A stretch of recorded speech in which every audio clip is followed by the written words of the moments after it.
All right, 4.5, solving polynomial equations. So we did all that other stuff just so we can get to this point so we can solve the polynomial equations. So here's an equation. It's an equation because there's an equal sign. Before, you just had an expression, and we've been working for that stuff to get to this point where now there's an equation, so now we can solve this. You're getting some big exponents there now. Okay, so when you get an equation, you want to put it in standard form. One side is 0, everything else on the other side of the equation. So, is it in standard form? Yes. Largest exponent, next largest, all the way down to a constant. In this case, there's no constant. And this side, the other side of the equation is 0. That's exactly where I want. Okay, next. Is there a common factor? Yes, there's a common factor. You can factor out the letter z. Next, is there difference of squares? No, that's one term. You can't do anything with one term. Difference of squares, can't do it. But this is 1, 2, 3 terms. You can do three terms would be the x box. You can do this with an x box. I'm just going the x box stuff we did in the last chapter. I'm just going quickly done because we did this last chapter. So when you do x box, that stuff right there is factored to this using Xbox method or factoring that. Now, everything we've done up through last chapter, lesson 4.4, we get to this point. The only difference now is there's equals 0. So remember way back when we said, well, if all this junk, when you multiply and the answer is 0, well, at least one of those things has to be 0. So what you do is you set that to 0, set this junk to 0, set that junk to 0, just like this. Set that to 0, set that stuff to 0, set that stuff to 0, and solve for that, solve for that, solve for that. When you solve for that, hey, it's already solved. It's 0. Add 4 on both sides. You get your answer there. Subtract 3 on both sides. Here are your answers. And traditionally, you put those in from the smallest value to the largest value, so you get this. Okay, so your answer would be z equals -3 or 0 or 4. Okay, from smallest value up to the largest value. Okay, so that's going to be your answers.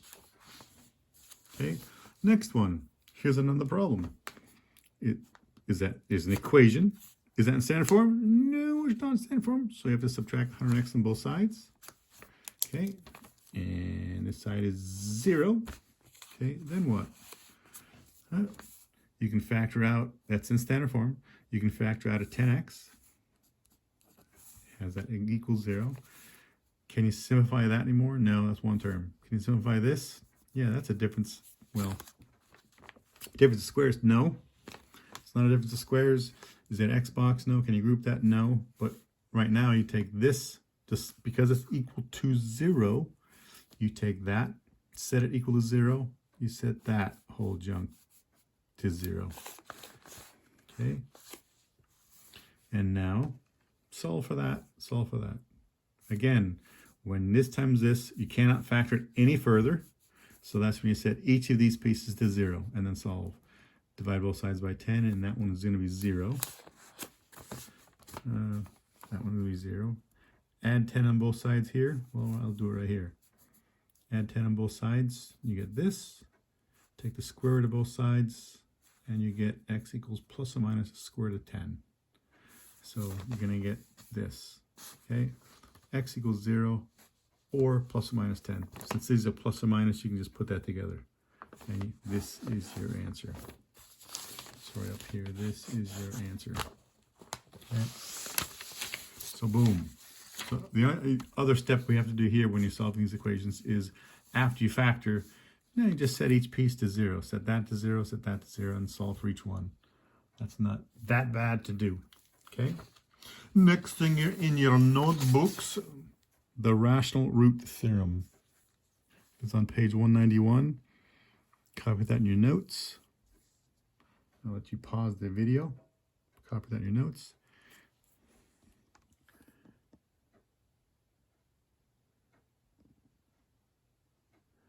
In 5, 4, 3, 2, 1. So what this says, you have this horrendous equation. If it has integer coefficients, then every rational solution will equal to 0 has the following form. The top letter is P. We call these P's and Q's. Mind your P's and Q's. Okay. The top one is the factor of the constant term, the very last. And the first one, the factor of the leading coefficient. So blah, blah, blah. What does that mean? Huh? Let's try that again. What do you mean by that? Well, let's practice. Using the rational root theorem. Okay. Boom. So we have the problem right here. We have the problem right here using the rational root theorem. Here's an equation. Put it in standard form. Nice. Largest exponent, next largest, all the way down to a constant. Okay. You have to have a constant for this one. If you do not have a constant, this will not work. Okay. So the P is the constant. The Q is the leading coefficient. So here's the leading coefficient. That's going to be UQ. So you're going to take the P over Q. You take all the factors of P and divide it by all the factors of Q. So P is a 5 and Q is a 3. So all the factors of 5, 1 times 5, that's it. Factors of 3, 1 times 3. Okay. Now you take all those possible properties of division. So you can have and it's always going to be plus or minus. So you can have 1 over 1, which is this one. You can have 1 over 3, which is this. You can have a 5 over 1, which is this one. Or you can have a 5 over 3, which is this one. Then you put a plus or minus in each one of these.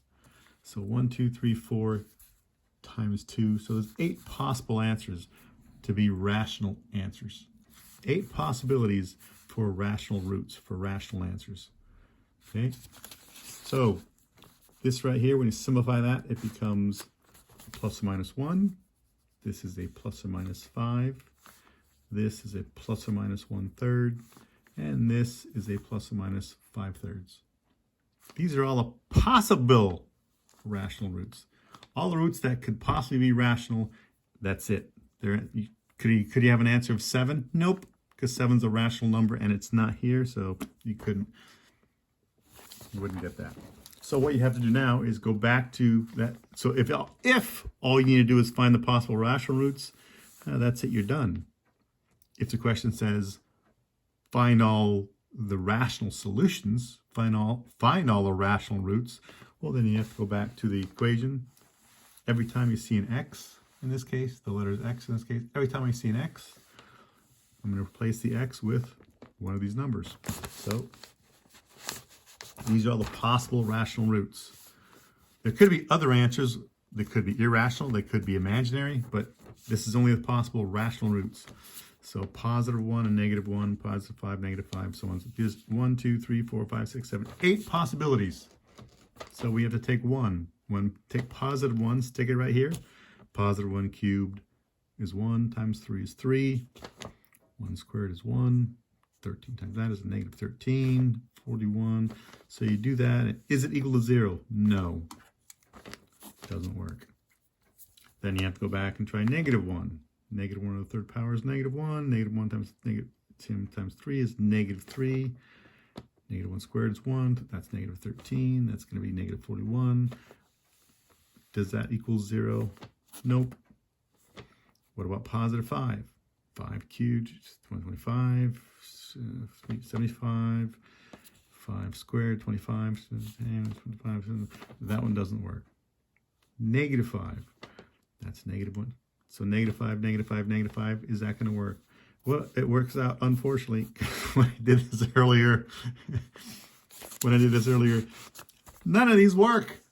So yes, these are all the possible rational roots, but in this case, none of these work. I just made this thing up when I worked it out later. I thought, oh, none of them work. So that tells me we're going to have 3 answers. Sorry, you can't see this. You're going to have 3 answers. You have 3 answers, but since these don't work, that means none of them are going to be rational. The other answers could be irrational or imaginary. Okay? Irrational would be a number whose decimal point just keeps on going and going and going. It doesn't stop. Like pi. Just keeps on going. Okay? What about this one? This one will work. Here's an equation. Okay, find all the possible rational roots. Okay, well, P over Q, what's the P? P is this right here. It's the constant, that's your P. This is in standard form. That is going to be your Q. Your Q is a positive 1 right there. The Q is a 1. So you do your P's and Q's. So P is 15, your Q is 1. What are the factors of 15? Well, there's 1 times 15, and there's 3 times 5. What are the factors of 1? It's just 1. Sweet. All right. So now what I'm going to do is 1 over 1, 3 over 1, 5 over 1, right there, 15 over 1. And have your plus or minus in front of each one of those. So there's going to be 1, 2, 3, 4. There's going to be 8 possibilities to have possible rational roots. So if all you had to do was find the possible rational roots, this would be it. You're done. If it says find all the rational roots, well, now you have to take all 8 of these and try each one of these in here. Okay, so let's see. So positive 1 here, that's going to be a 1. That's a 1.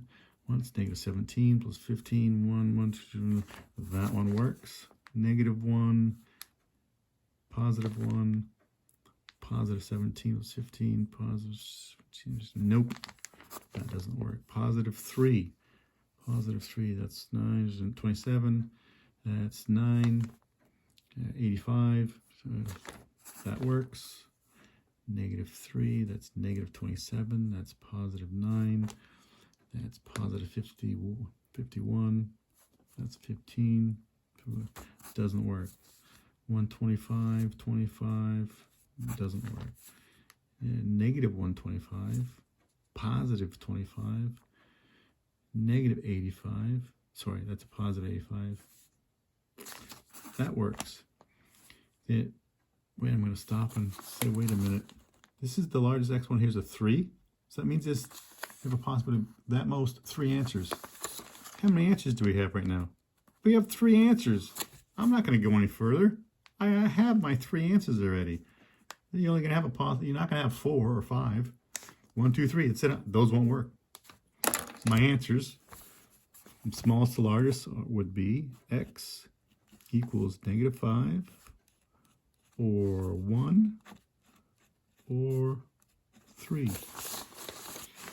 And that's it. I'm done. Boom. Okay.